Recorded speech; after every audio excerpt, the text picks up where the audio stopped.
Hi viewers, welcome to அன்பு Tamil cooking. இன்னைக்கு நம்ம என்ன சமையல் செய்ய போகிறோம்? சப்பாத்திக்கு டேஸ்டான மஷ்ரூம் கிரேவி செய்ய போகிறோம். அதுக்கு தேவையான பொருள்லாம் பார்க்கலாமா? அதுக்கு தேவையான பொருள்கள்னால் மஷ்ரூம் இது 400 கிராம், வெங்காயம் மீடியம் சைஸ் வெங்காயம் ஒரு 5 வெங்காயம் கட் பண்ணி வச்சுருக்கேன், 2 பச்சை மிளகா, ஒரு 4 மீடியம் சைஸ் தக்காளியை அரைச்சி விழுதாக வச்சுருக்கேன். இது இஞ்சி பூண்டு பேஸ்ட். இப்போ நம்ம எப்படி செய்யறதுன்னு பார்க்கலாம். 4 ஸ்பூன் எண்ணெய் ஊற்றுங்க.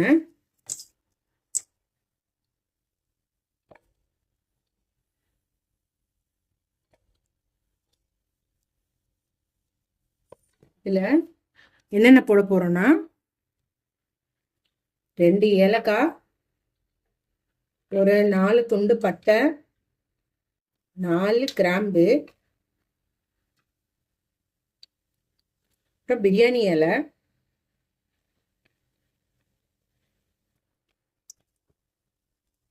அப்புறம் 1 ஸ்பூன் பெருஞ்சீரகம் சோம்பு, 1 ஸ்பூன் ஜீரகம். இது தாளிக்கிறதுக்கு தேவையான பொருள். இது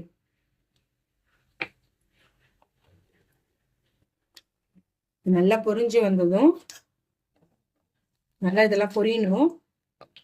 பொரிஞ்சு வந்தோடனே இப்போ ஆனியன் போட போகிறோம்.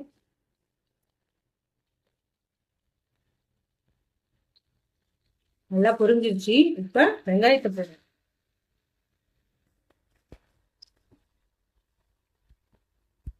கூடவே கொஞ்சோண்டு கருவேப்பிலை போட்டுக்கோங்க.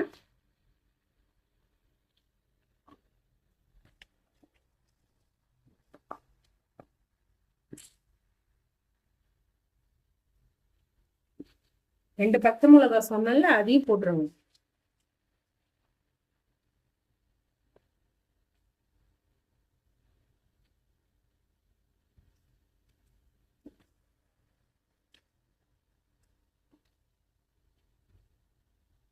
இந்த கிரேவி இந்த மஷ்ரூம் கிரேவி சப்பாத்திக்கு, புல்கா புல்கா ரொட்டி, சப்பாத்தி, பரோட்டா, நான் எல்லாத்துக்குமே நீங்கள் சைடிஷாக தொட்டுக்கலாம். ரொம்ப டேஸ்டாக இருக்கும். நல்ல வெங்காயம் நல்ல ப்ரௌன் கலரில் வதங்கணும். ப்ரௌன் கலரில் வதங்கினாதான் கிரேவி கொஞ்சம் நல்லா டேஸ்டாக இருக்கும். இதெல்லாம் வெங்காயம் ப்ரௌன் கலராக வதங்கினோடனே பாருங்கள். இப்போ வெங்காயம் நல்லா வதங்கிடுச்சு. அடுத்ததான் நம்ம என்ன போட போகிறோம்னா 2 ஸ்பூன் இஞ்சி பூண்டு பேஸ்ட் போட போகிறோம். இதுவும் நல்லா வதங்கணும். பச்சை ஸ்மெல் போகிற அளவுக்கு நல்லா வதக்கிக்கோங்க.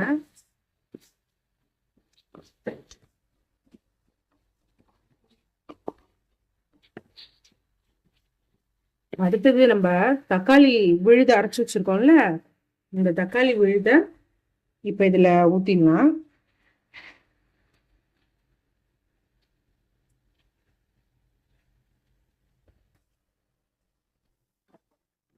ஓகே, இப்போ தக்காளி விழுது நல்லா ஊற்றிட்டோம். நல்லா இது வதங்கி இந்த தக்காளியுடைய அந்த தண்ணியெல்லாம் கொஞ்சம் நல்லா ட்ரையாக சுண்டணும்.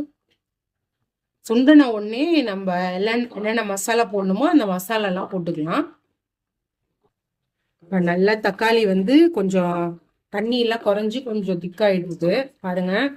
இப்போ இந்த டைமில் நம்ம என்னென்ன போடுறோன்னா, என்னென்ன மசாலா போட போகிறோம் பாருங்க. ஒரு சிட்டிக்கு மஞ்சத்தூள் போடுறேன்.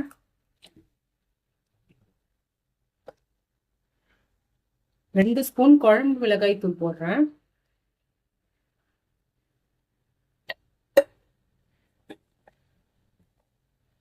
1 ஸ்பூன் காரத்தூள்.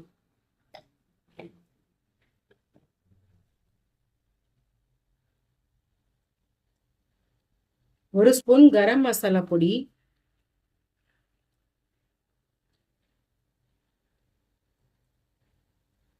உங்களுக்கு இந்த ஃப்ளேவர் பிடிக்கும்னா இன்னும் கொஞ்சம் போட்டுக்கோங்க.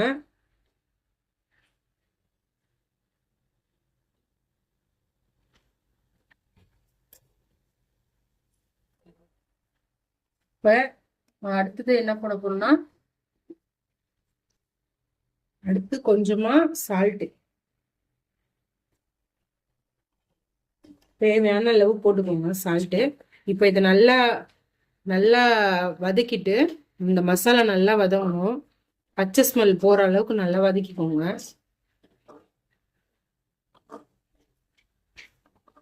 நல்லா வதங்கிட்டு இருக்கு மசாலா, நல்லா திக்கா கட்டியா வதங்கிடுச்சு. எண்ணெய் நல்லா பிரிஞ்சு வரணும். தண்ணியே நான் இன்னும் ஊத்துல. பாருங்க, நான் இந்த தக்காளி விழுது இருந்ததுல அந்த தண்ணியிலே தான் வதக்கிட்டு இருக்கேன். இப்போ வந்து இந்த டைம்ல நம்ம மஷ்ரூமை போட்டுடலாம். மஷ்ரூமை நல்லா க்ளீன் பண்ணி நான் கட் பண்ணி வச்சிருக்கேன். நல்லா க்ளீன் பண்ணிக்கோங்க, மண் இல்லாம க்ளீன் பண்ணி போடுங்க.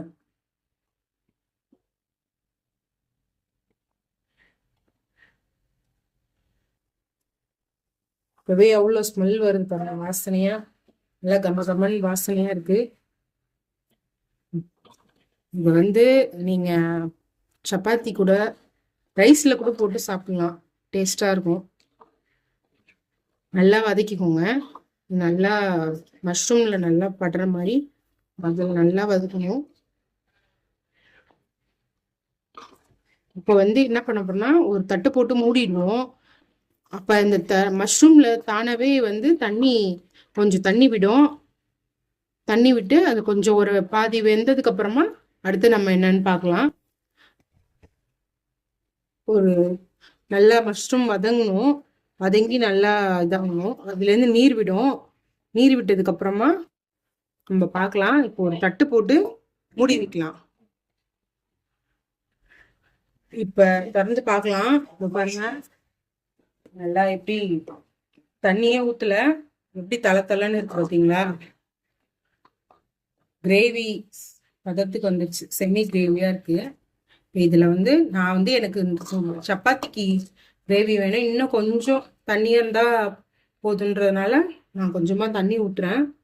நீங்க உங்களுக்கு வேணும்னா கொஞ்சம் தண்ணி ஊத்திக்கோங்க. இது நல்லா கொதிச்சு எண்ணெய் வந்து பிரிஞ்சு வரணும். எண்ணெய் பிரிஞ்சு வந்துட்டா கிரேவி ரெடி ஆயிடுச்சு. பாருங்க,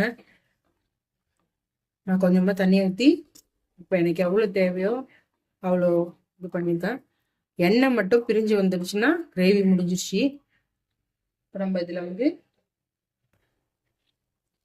கொத்தமல்லி கொஞ்சமாக இப்போ போடுங்க. லாஸ்ட்டாக கிரேவி ரெடி ஆனவுடனே அப்புறமா கொஞ்சம் போட்டுக்கலாம். இந்த ஃப்ளேவருக்காக தான் கொஞ்சமாக இப்போ கொத்தமல்லி போட்டிருக்கேன். எண்ணெய் பிரிஞ்சு வந்ததும் பார்க்கலாம். இப்போ கொஞ்சம் ஒரு 10 நிமிஷம் மூடி வைங்க. இப்போ பாருங்க, எண்ணெய் நல்லா பிரிஞ்சு வந்து கிரேவி கரெக்டான பதத்துக்கு வந்துருச்சு. இப்போ நான் ஒரு சின்னதாக உங்களுக்கு ஒரு டிப் கொடுக்க போகிறேன். என்னன்னா, இது ரெஸ்டாரண்ட்லலாம் ஒரு ஃப்ளேவர் வருது இல்லை, அதுக்கு என்ன காரணம்னா கடைசியாக அவங்க கஸ்தூரி மேத்தி போடுவாங்க. இப்போ நான் அந்த கஸ்தூரி மேத்தியை சும்மா கையில் ஒரு கசக்கிட்டு அதை இதில் கடைசியாக போடுறேன். இப்போ இந்த ஃப்ளேவர் வந்து உங்களுக்கு ரெஸ்டாரண்ட்டில் கொடுக்குற மாதிரியே இருக்கும். அடுத்தது கொத்தமல்லி தழை, கொஞ்சமாக கொத்தமல்லி தழை போட்டிங்கன்னா கிரேவி ரெடி ஆயிடுச்சு.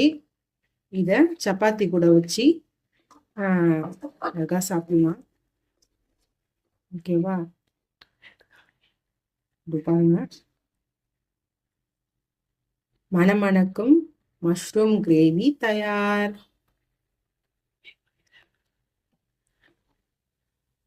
ஓகே, இப்போ மஷ்ரூம் கிரேவி தயாராகிடுச்சு. சப்பாத்தி கூட வச்சு பரிமாறலாம். இந்த வீடியோ பிடிச்சிருந்ததுன்னா ஷேர் பண்ணுங்கள், கமெண்ட் பண்ணுங்கள், லைக் பண்ணுங்கள், சப்ஸ்கிரைப் பண்ணுங்கள். தேங்க்யூ.